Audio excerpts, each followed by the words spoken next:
All right. So welcome to our session, the Black Hat Knock, greatest hits and holy Cows? cows. All right. So who are we? My name is Neil Weiler. In the community, I'm better known as Grifter. By day, I'm a principal threat hunter for RSA. But by night, I run all the technical operations for the Black Hat security briefings with this guy here. I am Bart Stump. I've been doing this now about 11 years. By night, doing this all with Black Hat. By day, I am a senior security consultant with Optiv. All right. So we're just going to roll into it.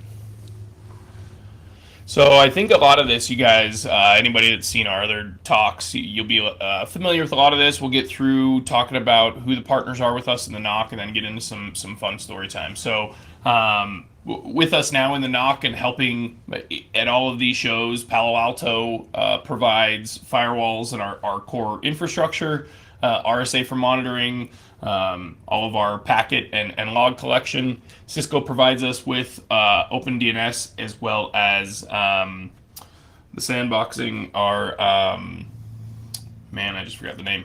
Threat grid. Threat Grid, thank you. CenturyLink provides our bandwidth in Vegas. Ruckus provides all of our wireless as well as switching. And then Gigamon, our taps to feed all of our tools with the interesting traffic that you guys would normally provide us. So Yeah. So I think I left the one with CenturyLink on there because I figured this was all this of is the Vegas. partners. Yeah, this is Vegas, right? So this is normally who would be serving up your delicious packets. I think another thing too, RSA provides endpoint for our registration machines, and then also our identity and access management solution as well. So we'll get into why we have these different technologies here shortly. But though that makes up the team, right? The broader team. But this is the actual team, right? So this is from 2019. This is the U.S. Team. So this is the Vegas show. You can see it's a pretty big group. It's made up of primarily most of our friends, and then the folks that the partners send. They're industry professionals, they're security or network professionals, and they take their vacation to come and hang out with us and set up the knock. Normally, it's not as bright as you see there in the picture. The lights are usually turned down. That's how we like it. But that's the crew. So we have our knock partners and then the extended knock family. So that's what makes up the U.S. team. You can see there's a bit of a difference between the US show and what an international show looks like. So this is the team from the 2019 Europe show. So was that December? December, yes. December. That seems like so long ago. It was a world ago. Yeah. But that you can see that the team is much smaller. It is again made up of a couple of core folks from the NOC team, and then some folks that the NOC partners send as well. And they really are our partners. This is not something where these individuals have sponsored the knock and so they've paid X amount of money to have their equipment in there. It's genuinely like a discussion that myself and Bart and another one of our buddies, Steve Fink, have, where we discuss like what's the right technology, have things changed, what has our satisfaction been with the different Our needs change from year to year, show to show as well. So there's different things, and it's a true procurement process of those partners. Yeah, and it's great. Like we have been fortunate enough that anyone that we have approached to try to partner with us has been very, very receptive to coming in and being part of the NOC team and providing not only equipment or software, but also folks, their A team folks to back it up. So you saw the giant crew here for the US show, and then now our smaller crew here for international. And like I said, this is the Europe this year, but it mirrors the same amount of folks for the Asia show in Singapore as well. So much like the teams between the U.S. and the international show, the architecture differs quite a bit, obviously, and you guys can imagine that has a lot to do with people and bandwidth, obviously, going on at that point. So in Vegas, we have quite a bit more. So Palo Alto provides some very large firewalls, excuse me, in the 5000 series that we use in an HA pair. Gigamon caps traffic on both sides in and out that we use again for monitoring and feeding those monitoring tools. Ruckus provides all of our switching as well as access points throughout the venue, and Vegas is unique in the way that we replace pretty much everything except the cables that Mandalay Bay has. So we put in distribution switches as well as the core switches down in the MDF at that point. Again, feeding RSA, one of the big tools that we use from them is NetWitness. But again, as Grifter mentioned, we do use them on the endpoints as well as identity and access management for accessing those tools for a true authorization of users. And we can get into that a little bit more as well as to why that may have evolved. Change control. It happens to the best of us. Again, here, CenturyLink in Vegas provides us two 10 gig circuits. Last year, you guys did not completely blow that out, but we won't get the chance this year, and hopefully we'll see some. Yeah, it doesn't look like they're going to hit those numbers this year either. You guys are terrible. Try harder. Who did I miss? We got Ruckus, Cisco again, feeding into Threat Grid as well as OpenDNS.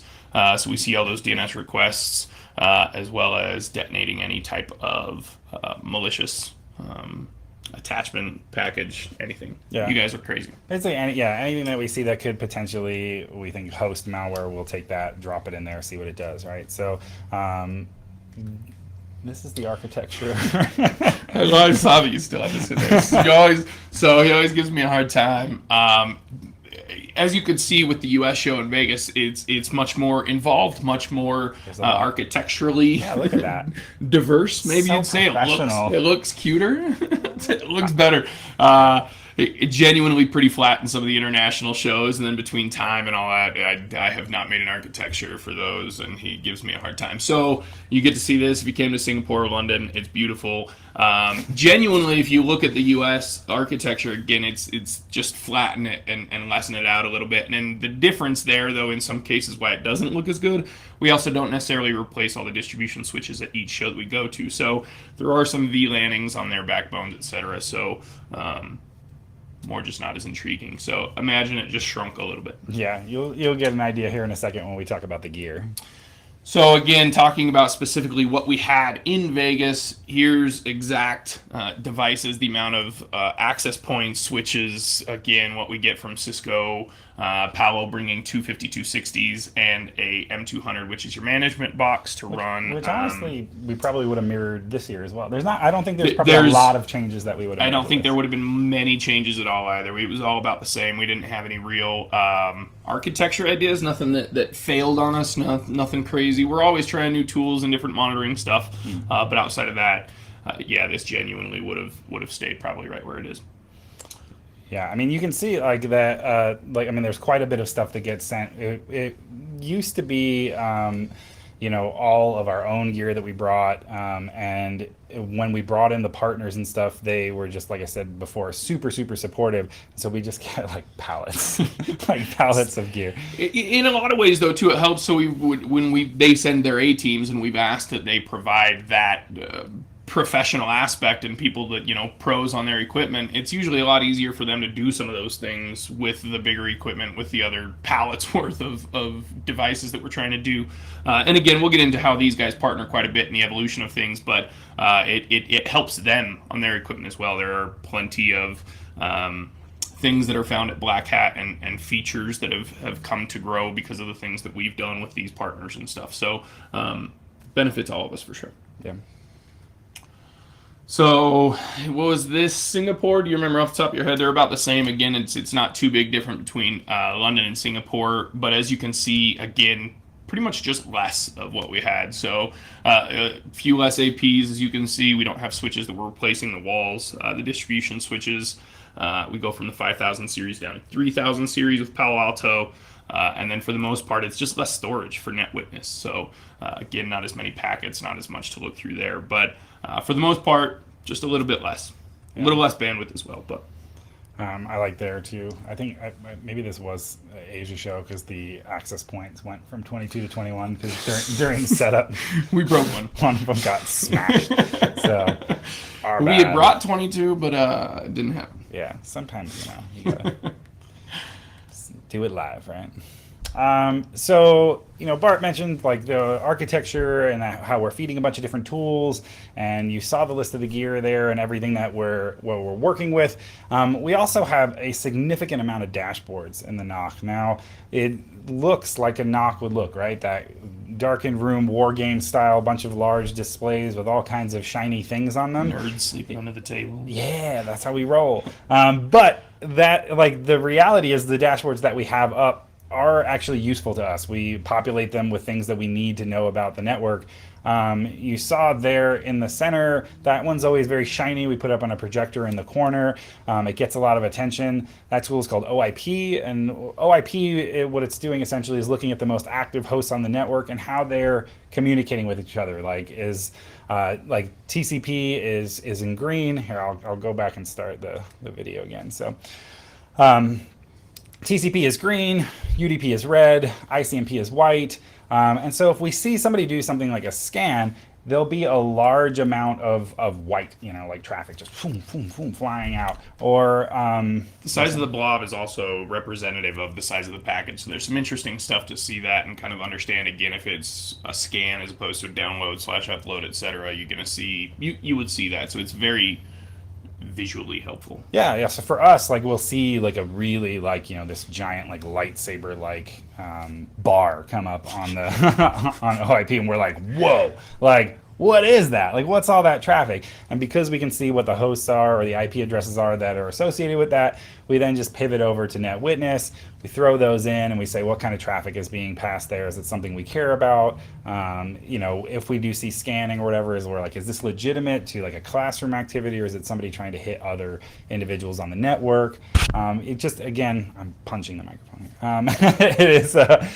It's just a quick visual representation of us of what's taking place on the network. The dashboards on the side are, from RSA and Palo Alto, and they populate a host of different things that we might be interested, like most active users, what the most active countries are, the types of traffic that are being passed.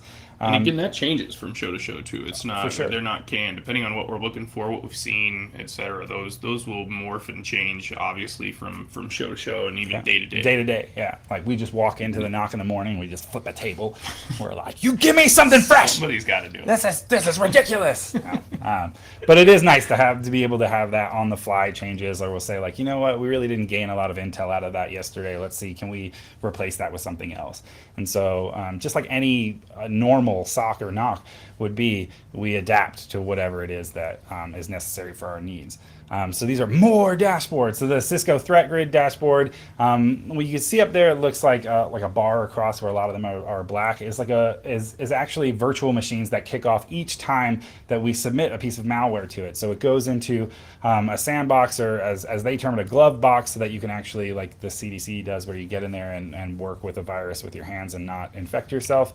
That's what it's doing, is kicking those off, and you can manipulate that to your extent that you can, as a glove box as opposed to just a sandbox, you can reach in there and play with it, so you can interact with that those virtual machines and that malware. Yeah, it's nice. And then the bottom right there is Threat Connect, which is our new SOAR solution that we've been using just for the last year.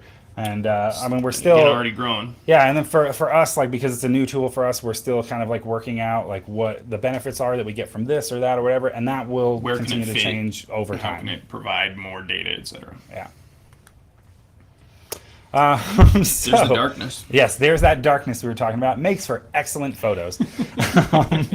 But the evolution of the NOC as a whole. So my first show, what year is this? So I think this is my 18th 2020. year. How could you forget? So it's 2020. Yeah, maybe because I want to forget.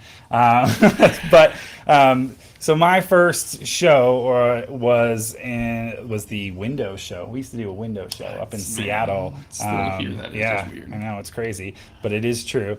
But the first U.S. show that I did was 2003 in Las Vegas.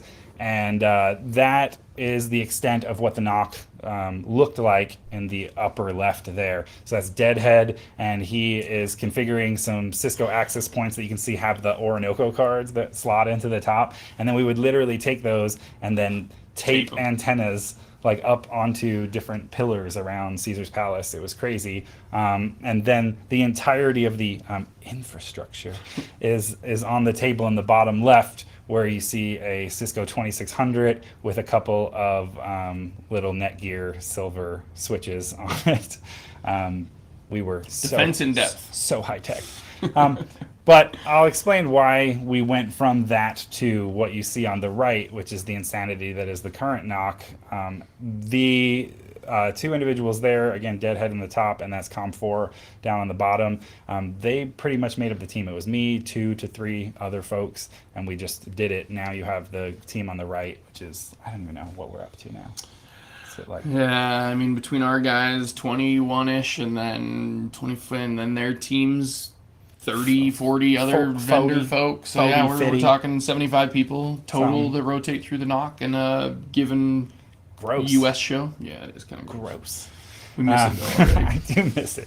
All right, so so you can see that's what the what it evolved from was essentially that on the left with a couple of switches, a single router, some Cisco access points with antennas taped to the wall to what we have on the right, and the insane scale that's gone to now. But what you're looking at on the left, the US show was about approximately 1,200 people, I think, at the time, and now last year was like 20,000. So yeah, the international shows are bigger than that at this point. Yeah, the international shows, which used to be 200 to 300 attendees, now we're even more than that, a couple thousand. So so I guess let's talk about that evolution. Like, how did we end up going from that tiny little couple of things to what we have today? You ever notice he doesn't actually evolve? I know the GIF actually messes with me a little bit, if I'm honest, because you really want it to just like, if it could just hard to keep Gyarados it up, that would just be try great. it out.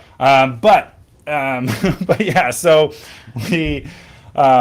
we had to evolve as the needs of the network changed, but the biggest need initially was just stability, right? So the network at Black Hat would go down all the time. It was, up approximately 50% of the time in previous shows. When I came on at that US show, that was my first time running the network, myself with a couple of friends, and our goal was just to keep the network up.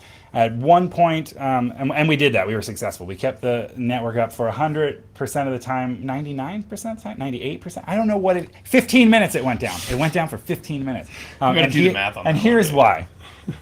So those Cisco access points that I talked about, we...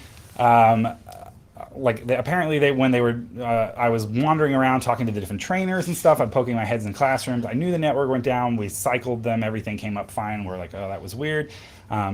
Walked into a class, talked to the trainer, and he said, hey, did the network go down before? And I was like, oh yeah, it did. I'm really sorry about that. We got everything back up. It seems to be good. And he's like, oh yeah, I was showing the class this new vulnerability I just found. It's unpatched, days. And I'm like, well, thanks, dude. That's my live production network. He just blew off, the face of the earth as a demo, a live demo. But that's old school Black Hat. Those are the days of just turning it off and turning it back on again. Yeah, so totally. So stability was one of the biggest reasons, and still today that's probably one of our biggest concerns. Huge. Obviously, as attendees coming for trainings is probably our biggest stability concern with students doing labs, etc.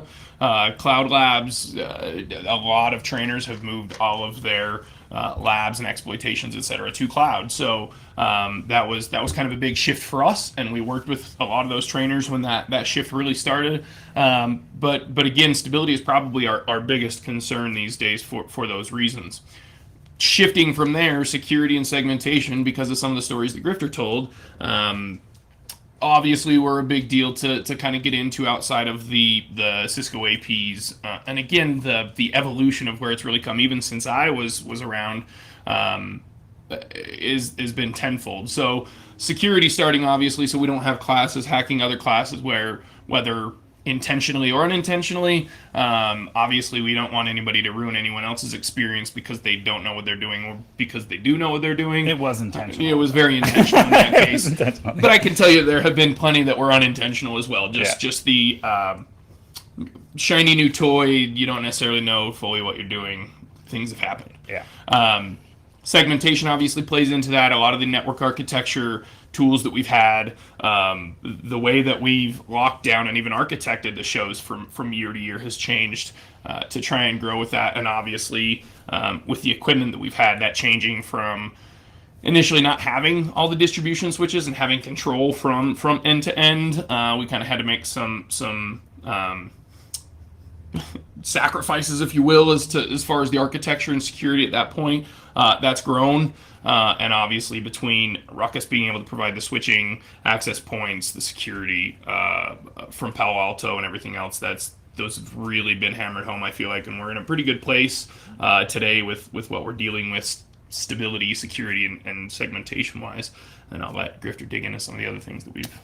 So, that's the thing. Like, once we have stuff where it's stable, it's secure, everybody's not attacking each other, at least as frequently, or accidentally, then, we're like, well, we want to gain some additional knowledge about what's taking place on the network. Like, what is actually, like, you read all these articles as any large conference starts to approach, where it's like, oh, here's how you should behave when you're on this type of network, or, oh, should you even get on the Black Hat network? I've written one of those articles myself, where it's like, is it actually that bad? Like, what is genuinely going on? If you're not currently experiencing an attack, is it just because you're not detecting it, or is it because it's not happening? So we wanted to go look, and that's where we started to decide, okay, well, we want operational intelligence, like active, like what's taking place. So that's when we reached out to RSA, and brought well, they weren't the first ones. I won't name names for folks who we used to be there before. And that one didn't really grow anywhere.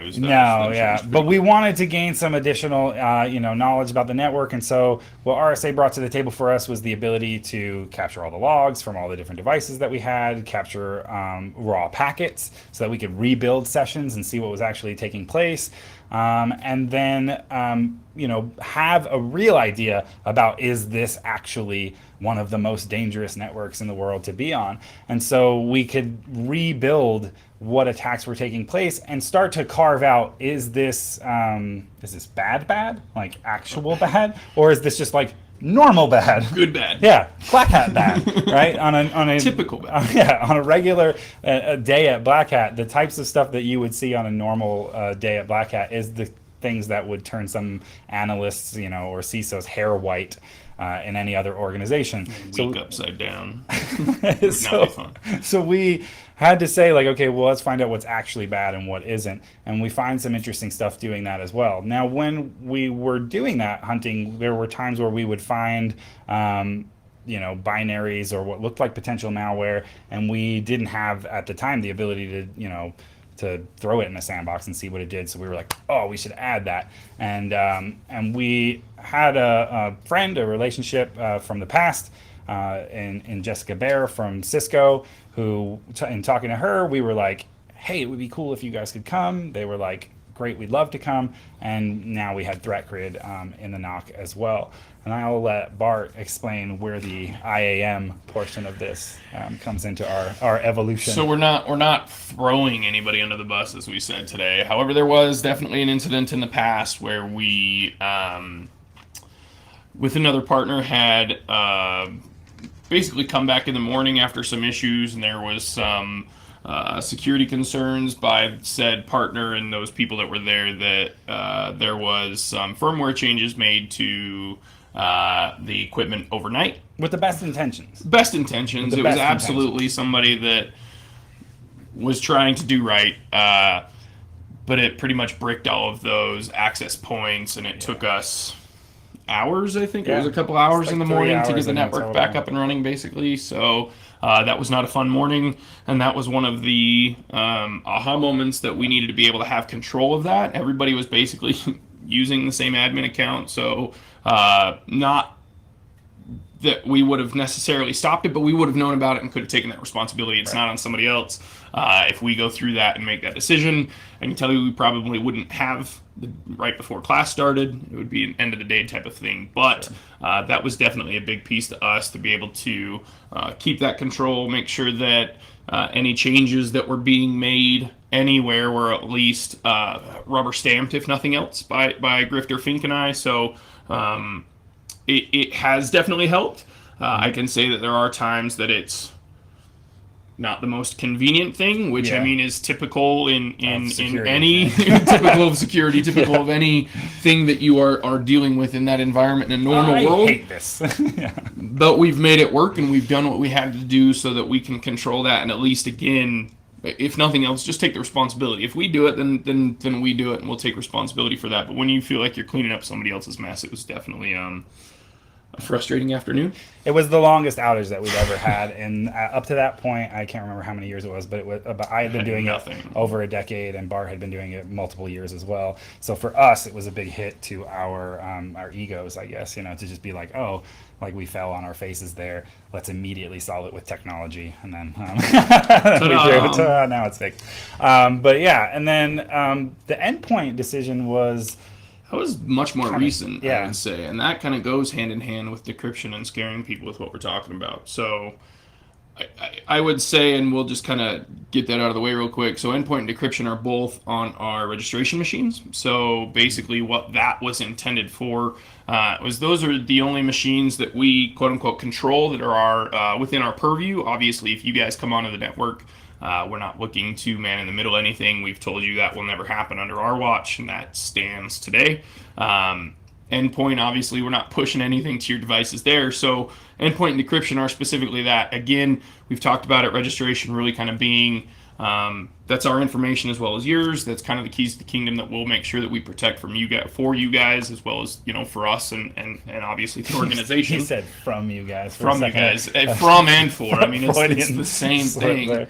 Both of you. And then, so the endpoint protection is literally just that. So we monitor typical changes. We can lock down that endpoint, make sure that nobody's modifying what's there for protection of those systems. Obviously, we can see all that, and everything's phoning home that way. Then decryption is the same as well, but we are doing it only from the registration to the backend database to basically make sure that nothing was injected or anything else happened or added that we couldn't see because of that. So now we have full visibility into the actual registration process and can see encrypted, decrypted, whether anything bad has happened. So that's really kind of grown. And again, we've gotten a tighter grip around registration, we feel like, and that's certainly come over the years, again, with the tools that have become available to us as well. So that took some time. Can you talk about automation? Sure. So the automation piece comes from, I guess, some of the things that we started discovering once we introduced the hunting ability, like looking through logs, looking through the packets and that kind of thing. We started to notice command and control traffic that would immediately start when devices were added to the network. We see a lot of clear text stuff still on the network. I say a lot, we'll get into that a little bit more in a bit, but still too much, I guess is what I should say. So we see a lot of clear text emails and things going back and forth. We, with the rise of cryptocurrencies and wherever we saw crypto mining coming from different devices. And what we used to do in the past as we discovered these things was we would literally like hoof it over to a classroom. Now, because of the way that the network is segmented, we know this traffic's coming from this classroom, this traffic's coming from this classroom, or it's coming from this access point, those type of things. So we would isolate it to a particular class, see if the attack or that traffic was something that was normal, considered normal for that class.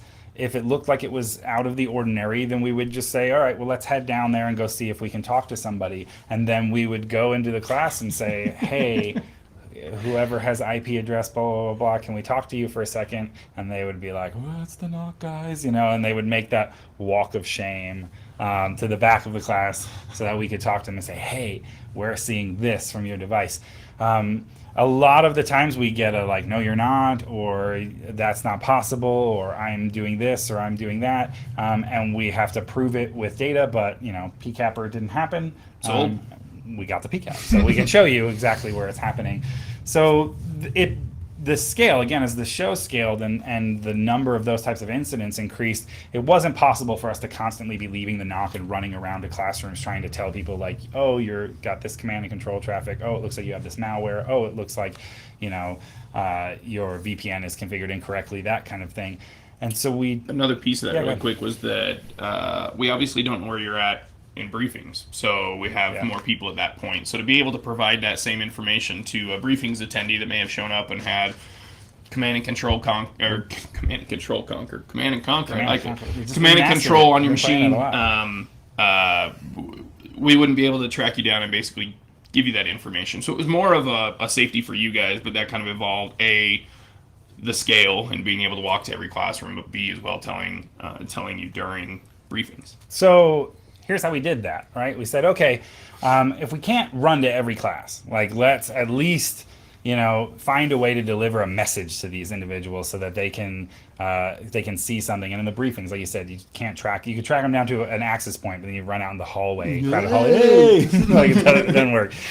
So what we ended up doing was saying, okay, if we see whatever. That's like, we're done. If we see clear text account creds, we see something that we can confirm looks like command controller malware or crypto mining, we'll, what we're going to do is say, all right, we've seen this traffic. We identify it in the packet capture. We gain additional intelligence about it from, the firewall and, our core infrastructure. We pull all that together. We say, yes, this looks in fact like it is something that could potentially be bad. It then sends Bart and I an email that says, we saw this thing. It looks bad.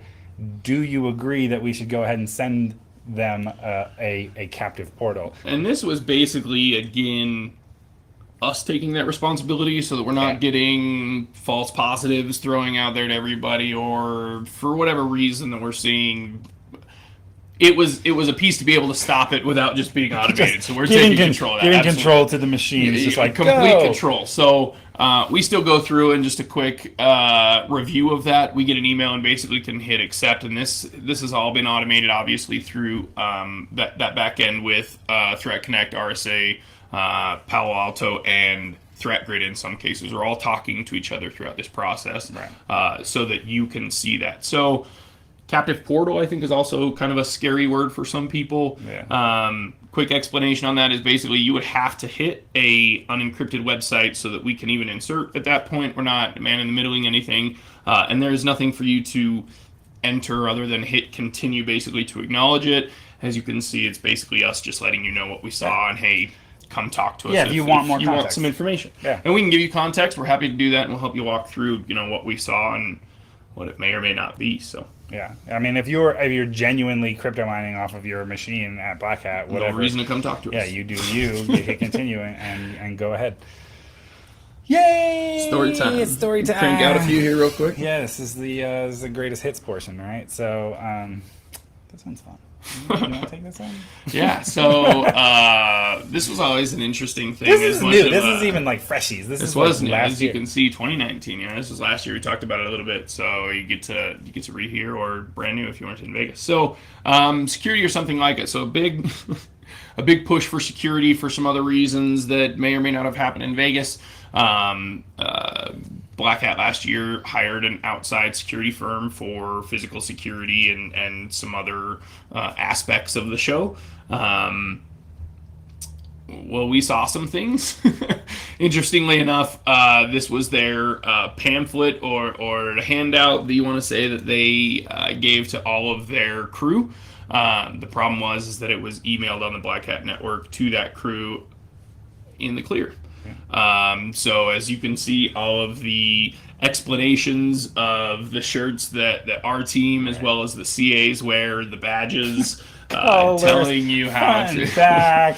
This everything is what you this could one ever means. need. So if you want to counterfeit some stuff, here's a kit for you. Don't sniff the Black Hat network, because that's not where you'll find it. Yeah. It's certainly an interesting one that, again, there's plenty of times we're going to laugh at plenty of other people through this, but we'll laugh at ourselves. We'll laugh at us too. So. Yeah, I also love, this is part of the document in there. It says they hack anything and everything, not maliciously, but for the fun of it. We don't need this distraction in security. And I'm like, we don't need this distraction in security. That is security for us. That's what we're here for. It's not a distraction. That's my job. But yeah, so yeah, we again, and we actually tracked down it was the head of the security or whatever company, the third-party security company that was hired. Educated. We tried to educate him, is what I'll say, because then he did it again. And we had go back and be like, dude, still no. But yeah, so that was pretty funny. We if we laugh at others, we can laugh at ourselves. Oh yeah, so this one, clear text or encrypted, basically strong passwords that were unencrypted. So you can have the longest, craziest generated password in the world, but if you're logging in with it in the clear, that's not gonna Good try. do you too good. It's a for solid long. effort. There's some other stories like that. I don't know that we have them in here. What was that? The password or the passwords for cameras and stuff. The visual was Oh, it's not in encrypted. here, but yes, that is. Just different things like that. Again, and we always say this in its catchphrase: trust but verify. Do it at home. Do a quick packet capture on your home network and see if you're seeing anything that you don't want us to see when you show up to the show. Yeah, I will say, as far as the clear text and encrypted stuff though goes, is that like overall the amount of traffic that we have seen is has the encryption has gone up steadily over the years. Like since we started tracking it, it has gone up, over the years. So that's been really really great to see. Now, one of the things you always hear is like, use a VPN, use a VPN, use a VPN. Now, yes, you should use a VPN. Unfortunately, in this case, this VPN was just, I don't know, made by a 5-year-old or something, because, yeah, that's insulting to 5-year-olds. But what it did was it passed the credentials before establishing the tunnel in the clear, and then came back and said, just so I'm clear, is this how you were... are these the credentials you were passing me? I just want to make sure I got them. Use standards at least. Come on now. And so that hurt.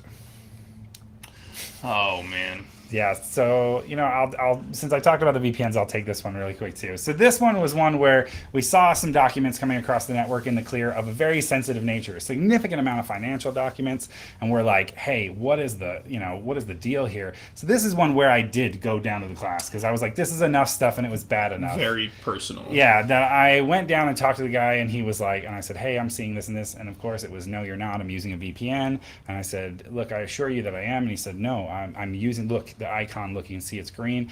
And I said, okay, well, you have this much left on your mortgage. And he was like, what? But you can see. And I'm like, something's not right. And essentially what had happened was the VPN was connected, but he had split tunneling set up. And so some of the stuff that he was sending out wasn't going over the encrypted portion of the network. And I was like, why would you be sending this type of stuff at Black Hat? And he was like, well, my son's going to university in the fall, and I had to, do stuff for financial aid. And I'm like, well, it's all out there now. So careful. School for free. 0 day or dare, same day. We have seen a little bit of this where we have seen exploits that were talked about that day then show up on the network. How long was this one? How much? 12 hours. 12 hours? 12 hours, yeah. So there's plenty of stories that we've seen, you guys, and we get into some other stuff, I believe. Here, we've got to fly though real quick, and you like to try things out after you learn them. Just know how to do it. From stage to network, and trying to be actively exploited in 12 hours. So this one we always talk about, look at traffic, look at IRC traffic, look at those things. In this case, you can see some private messages down there at the bottom from an individual saying like, hey, do you want to essentially take your hack RF and go try it out at the Luxor later? It's not a good idea to go messing around with security at casinos. They've been doing it a lot longer than you, I assure you. They also have a very, they like a hands-on approach to security in Las Vegas, and so don't get disappeared. Yeah, don't get disappeared. We also have a very good relationship with those guys too. So good we team. Snitched on you. Sorry.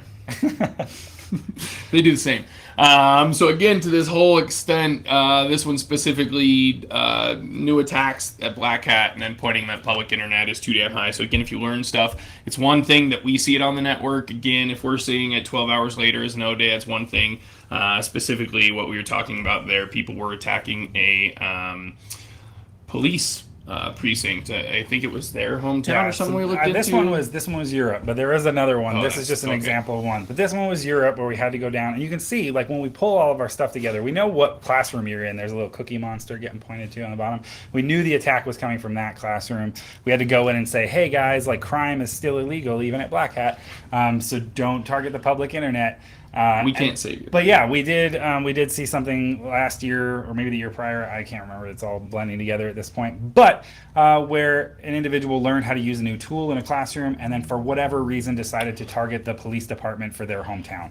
Everybody needs a hobby, but maybe not that one. Life lessons. I forgot this one. So this was London, right? And they was it a seat change? I don't remember off the top. It was so a seat change, basically all done through clear email. That basically I could have gone and got on the plane for this person. Well, yeah, well, that's what was interesting about it is the stuff that's included in the email was enough information that we could have gone and made changes, including changing their flight. So we could say, never mind, I'm not going, which is why we call this one you're staying.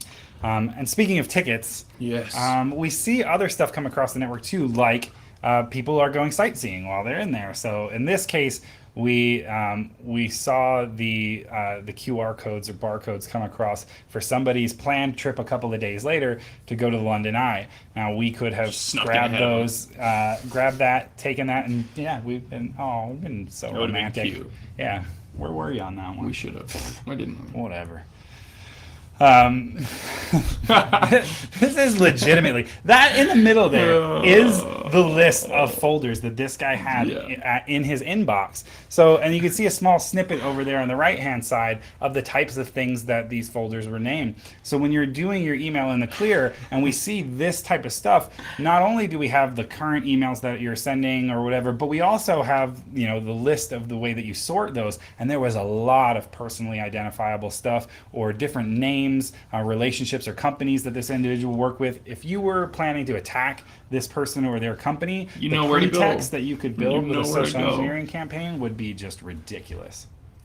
Big Fix or Big Broken. This has always been one of my funnest. So, Big Fix, and I think we found out later this wasn't IBM's fault, but basically, long story short, another security firm was using Big Fix as a tool internally.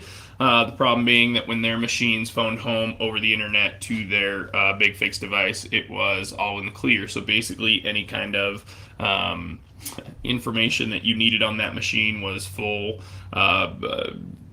Software versions, OS version, patches. The reconnaissance part of your attack. The recon was done. You just they sent It's it already to there. you. So, It's there for you. that has come back up, and interestingly enough, they disagreed with us, and then we sent them some more stuff, and I never heard back. So we never heard. They're like, we didn't do Must that, have and been we were okay. like, again, PCAP. So. yeah, that was interesting. So This one is, a corporate Jira instance, just public to the internet. Again, uses HTTP, no TLS, just bam, out there, everything. unique ID and tokens are all in the clear. You all can grab there. that and get in, do whatever So you need to. your Jira is my Jira. And again, just could be reconnaissance. You don't have to change anything. Couple more.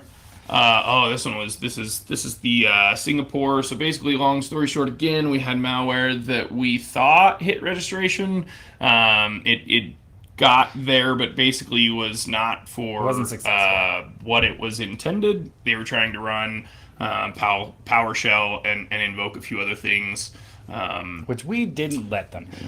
But we were curious, right? Like what it was so clearly like we man. mitigated This this. one was What good, would too. have happened if this would have gone? And so we put it in, a sandbox again, and then we said, let's see what it does. This is what it does. Sends POP3 spam, Monero crypto miner, lateral port scanning, connects to 10,000 external hosts. Basically, scanned every RFC 1918 address just to Cats see what was trying out to there. dump creds, and then did ransomware on top of it. This was the noisiest, quite most at all. absurd piece of malware that we've ever seen. And I was like, if you don't get caught, or if you don't catch this malware, you deserve to be owned. Yes. And then finally, we love devices, right? We do actually see physical devices that get left around the space. The device on the left is one that we've seen in Vegas deployed in the past, and multiple of these devices get left around where somebody's basically just setting something up to de-auth the wireless traffic. We go around, we find them, and I know it only costs a couple bucks for that, but free hardware, if it's free, it's me. I'm going to take it. It's ours. And then, but we think that that's adorable because you bring that, and what we bring is stuff like that on the right. Do you want to explain what that is really Yeah, quick? that's the cactus. So the Wi-Fi cactus and our good buddy Dark Matter that brings that. I'm sure a lot of people know about the project, but a whole bunch of Wi-Fi pineapples basically working together to scan every channel all the time and see what you crazies are doing. So Yeah, it's so you bring your devices, we bring our devices, cute. and if you leave them around, they're like, it was a 700 milliamp hour battery, and Dark Matter used to carry a car battery. Yeah. But that's it. That's the greatest hits and holy cows. Thanks, guys. We miss you and hope to see y'all soon. Yeah, I hope to see you guys soon.